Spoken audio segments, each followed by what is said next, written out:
कहानी है करण की, जिसका गांव में एक ढाबा था। वो और उसकी बीवी परिता सुबह से लेकर शाम तक ढाबे पर काम करते और उस दिन की कमाई से अगले दिन के लिए सामान खरीदते और जो थोड़े से पैसे बचते उससे घर का गुजारा करते।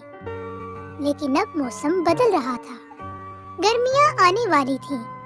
गांव के करीब जितने भी होटल्स थे उन सब ने बहुत अच्छे एसी लगवा लिए थे। जैसे जैसे गर्मी बढ़ती गई, करण के ढाबे पर लोगों का रश खत्म होने लगा। अब उसके ढाबे पर कोई भी नहीं आता था क्योंकि सब लोग होटल्स में जाने लगे थे जहां एसी लगे हुए थे। ये सब देखकर वो दोनों मियां बीवी परेशान हो जाते हैं। अरे ये क्या हो रहा है? एक वो वक्त था जब हमारे ढाबे पर हर वक्त ग्राहकों का रश लगा रहता था, लेकिन अब तो हमारे ढाबे पर कोई आता ही नहीं। सब लोग उन बड़े बड़े होटल्स में जाकर एसी की ठंडी हवा में खाना खाते हैं। सही कह रहे हो आप, ग्राहकों के ना आने की वजह से खाना भी खराब हो रहा है। अगर इसी तरह चलता रहा तो हम बर्बाद हो जाएंगे। और हाँ, हमारे पास जितने भी पैसे बचे थे वो सब खत्म होने को हैं। अब तो लगता है कि ढाबे पर सिर्फ दाल चावल ही बनेंगे। वो दोनों अभी आपस में बात ही कर रहे होते हैं कि उनके ढाबे पर एक ग्राहक आता है। ग्राहक को देखते ही वो दोनों खुश हो जाते हैं। आइए आइए नितिन भाई, क्या खाना पसंद करेंगे आप? नीतम करण से चावल लाने को कहता है और खाना खाने के बाद जब नीतम पैसे अदा करने के लिए करण के पास आता है तो वो करण से उसके ढाबे में एसी लगवाने के बारे में कहता है। ये सुनकर तो करण परेशान हो जाता है क्योंकि उसके पास इतने पैसे न थे कि वो इतना महंगा एसी ढाबे में लगवा पाता। नीतम के जाते ही वो अपनी बीवी से कहता है, अगर ऐसे ही चलता रहा तो मैं ढाबा नहीं चला पाऊंगा, और अगर मेरा ढाबा बंद हो गया तो मैं और क्या करूंगा? मैं भी यही सोचकर परेशान हूँ कि अब हम क्या करेंगे। करण के ढाबे पर अब किस्मत से बस 2-3 ग्राहक ही आते थे। अब पैसे ना होने की वजह से वो सिर्फ दाल और चावल ही बनाता था। अभी वो और उसकी बीवी ढाबे में ही होते हैं कि तभी वहाँ पुनीत आता है। पुनीत ने कुछ दिनों पहले ही ठीक करण के ढाबे के सामने ही अपना ढाबा खोला था। अरे क्या आज भी तुम्हारी कमाई नहीं हुई? हो भी कैसे सकती है? अब इतनी गर्मी में तुम्हारे ढाबे पर कौन आएगा? अब तो मेरी तरह तुम अमीर तो हो नहीं जो अपने ढाबे में एसी लगवा लो। पुनीत भाई, अपने पैसे पर इतना घमंड भी अच्छा नहीं। अरे छोड़ो, तुम रहने ही दो। और हाँ, मैंने अपने ढाबे में एक नहीं बल्कि 2-2 एसी लगवाए हैं, तब जाकर अच्छी कमाई हुई है। और हाँ, मैं तो कहता हूँ कि तुम भी अपना ढाबा बंद कर ही दो। एसी लगवाना तुम्हारे बस की बात नहीं है। पुनीत की बातें सुनकर करण और परिता ने सोच लिया था कि वो ढाबा बंद कर देंगे। थोड़ा सा राशन बचा हुआ था, इसलिए आज का खाना इन्होंने बना लिया था। बस आज का खाना ही बेचेंगे, कल से ढाबे को बंद कर देंगे।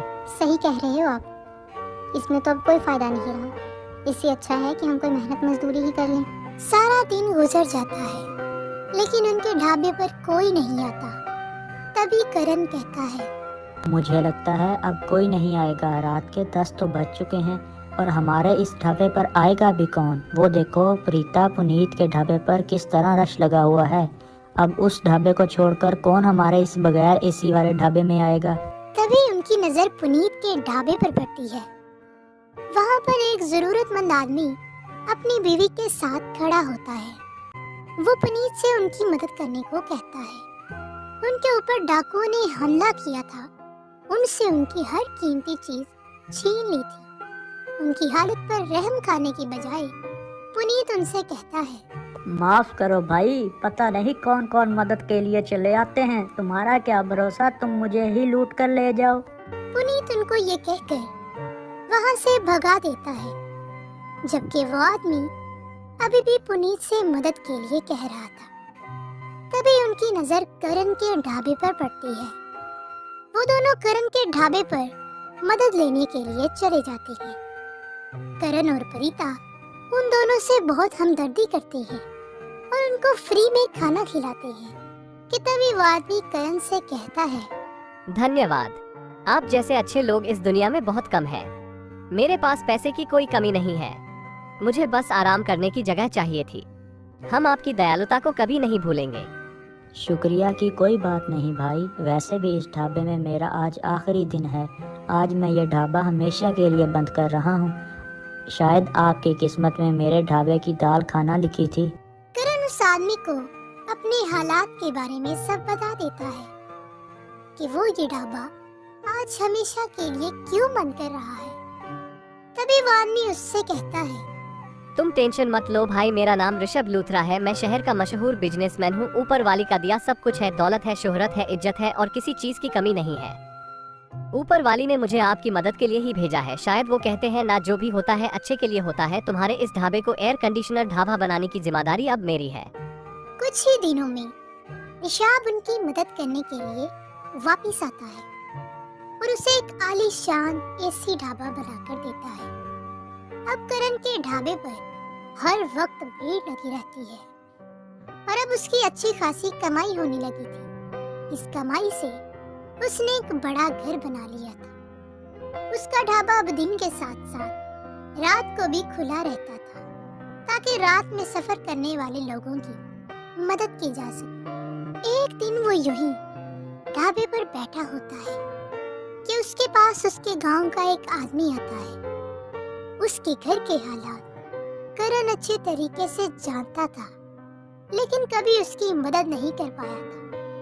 वो आदमी करण से नौकरी मांगता है। बस उसकी ये बात कहने की देर थी कि करण ने फौरन उसे नौकरी पर रख लिया।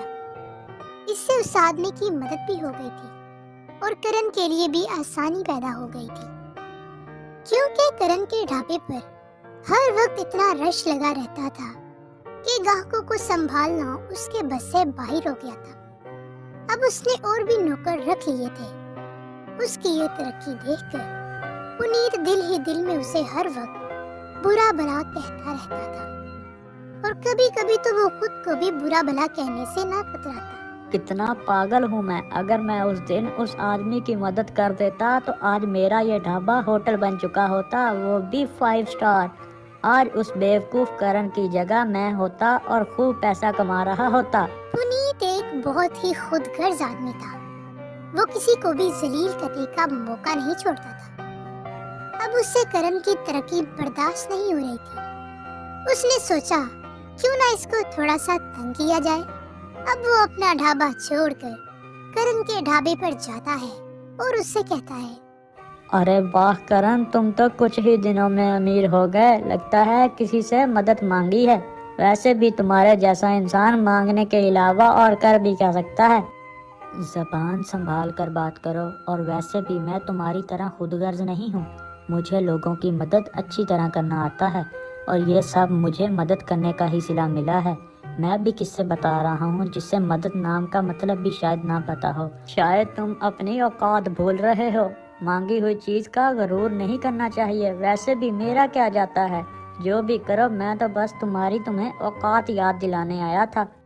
पुनीत ये सब कहकर चला जाता है। पुनीत के दिल में करण के लिए बेहद नफरत होती है। वो किसी तरह करण को तबाह करना चाहता है। पुनीत करण से भी ज्यादा अमीर होने के लिए अपने खाने में मिलावट शुरू कर देता है, ताकि वो ज्यादा से ज्यादा खाना बना सके और उस खाने को बेचकर वो जल्द से जल्द अमीर हो सके। लेकिन इसका नतीजा यूं निकलता है कि पुनीत के ढाबे के खाने को बहुत लोग पसंद नहीं करते और उसके ढाबे पर लोग आना कम हो जाते हैं। पुनीत करण के मुलाजिम से मिलता है। वो उसे पैसों का लालच देने की कोशिश करता है, ताकि मुलाजिम करण के ढाबे वाले खाने में गड़बड़ कर सके। लेकिन करण का मुलाजिम पुनीत की बात मानने से साफ इनकार कर देता है। उसका कहना था कि करण ने मुश्किल वक्त में उसकी मदद की है। वो उसके खिलाफ कोई साजिश नहीं करेगा। पुनीत फिर भी बाज नहीं आता।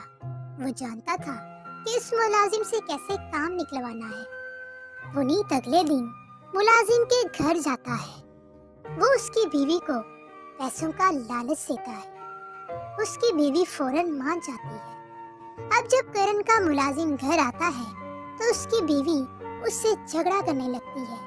वो उससे कहती है, तुम्हारा दिमाग तो खराब नहीं है? जब पुनीत तुम्हें इतने से काम के इतने सारे पैसे दे रहा है तो तुम उसका ये छोटा सा काम क्यों नहीं कर देते? ज्यादा से ज्यादा क्या होगा, तुम नौकरी से निकाले जाओगे। पुनीत ने मुझे कहा है कि वो तुम्हें नौकरी दे देगा, मुझे नहीं पता। बस अगर तुम चाहते हो कि मैं ये घर छोड़कर ना जाऊं तो फिर तुम्हें ये काम करना होगा, वरना तुम पछताओगे। करण के मुलाजिम की बीवी कुछ दिन उसे बहुत परेशान करती है, लेकिन फिर आखिरकार वो मान जाता है। अगले दिन वो खाने में नमक, मिर्च और दीगर मसाले बहुत ज्यादा डाल देता है। जब ढाबे पर आए लोग वो खाना खाते हैं तो वो गुस्से में आकर करण को बहुत बुरा भला कहते हैं। अरे ये कैसा खाना बनाया है, इतना बेस्वाद खाना तो मैंने आज तक नहीं खाया। इससे अच्छा था कि हम घर पर ही खाना बना लेते। इस खाने ने तो मेरे मन का सारा स्वाद ही बिगाड़ दिया।